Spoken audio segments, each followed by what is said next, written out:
Welcome to week 5 of Engage 101. Today we'll be talking about working with faculty members. So just some general communication tips for reaching out to faculty. The first step is to find the correct person of contact. So for example, if you're struggling with something in class that a TA can help with, reach out to them. If you're having an issue with your grade that you need to resolve with your professor or something along the lines of accommodations, reach out to your professor. And if you're struggling with any other part of your academics, maybe reaching out to certain parts of student services and maybe they can help. The second step is to decide on your mode of communication. So if you're someone more extroverted and you feel comfortable reaching out in person, then definitely reach out that way. But if you're more reserved or if you feel that it would translate better over email, you can reach out through that.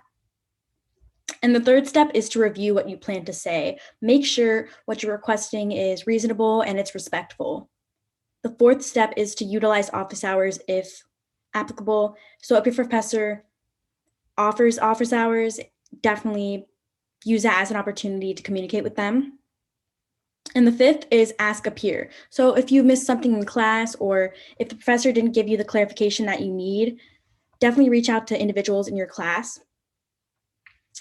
And something really important to remember is that faculty members are here to support you. So don't go in nervous, don't go in with negative expectations, because at the end of the day, professors and faculty members want you to succeed and they're here to support you. Next, moving on to email etiquette. So you want to make sure that you start off with a greeting that's on the more professional side, such as good morning, hello, good afternoon, rather than hey or hi. And you want to make sure that you're using the proper title for the professor or individual that you're reaching out to, whether their title be doctor or professor or anything else. When introducing yourself, you want to make sure that you include your name and your course section if applicable. If you're reaching out to student services, maybe tell them your class standing or how long you've been at the school so they have a better idea of how to help you. And next, you want to get your point. When you make your point, make it clear, make it concise what you're asking for. So for example, if you're needing an extension on an assignment, explaining the situation in a clear manner, not writing a whole paragraph as to why, just explaining. If they ask for an explanation, then you can give it.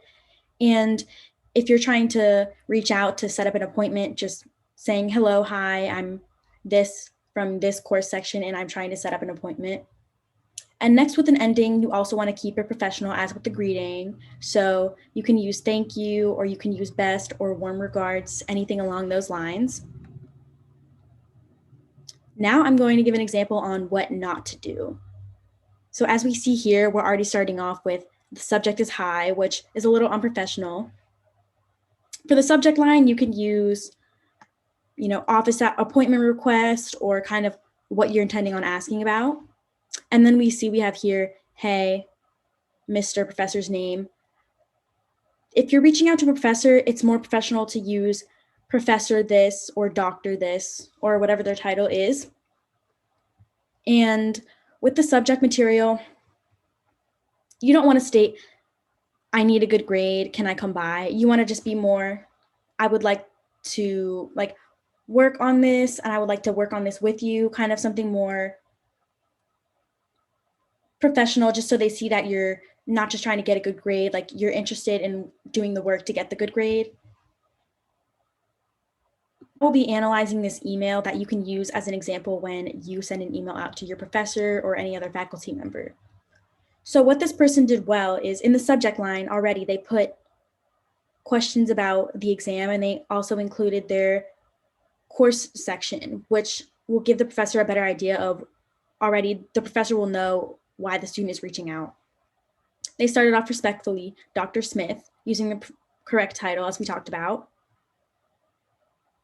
And they also introduced themselves, their course section number, and explained what the situation is. I looked over the test we got back in class today, and I have a few questions about things I got wrong. Can I come by during your office hours at 10 a.m. tomorrow to discuss what I can do to improve my grade? So this is really respectful because it's straightforward, but you're also, making sure that it works well with the professor. You're accommodating for them. If another time would work better for you, just let me know. So this is a great email as well because it says, thanks for the help, Jane. So you're kind of giving a proper greeting and then a proper ending. And then the subject is very to the point, but you're still including all the information that you need to.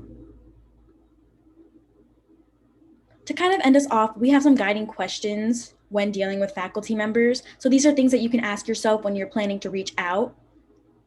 What did the first experience of approaching your faculty feel like? What went well? What didn't go well? How could you improve communication? And how do your identities impact these interactions? So these are all things that you can be thinking about when planning the interaction. But just to kind of summarize, be professional, be succinct, but also don't be afraid, because faculty members are here to support you, and make sure that you do well and succeed.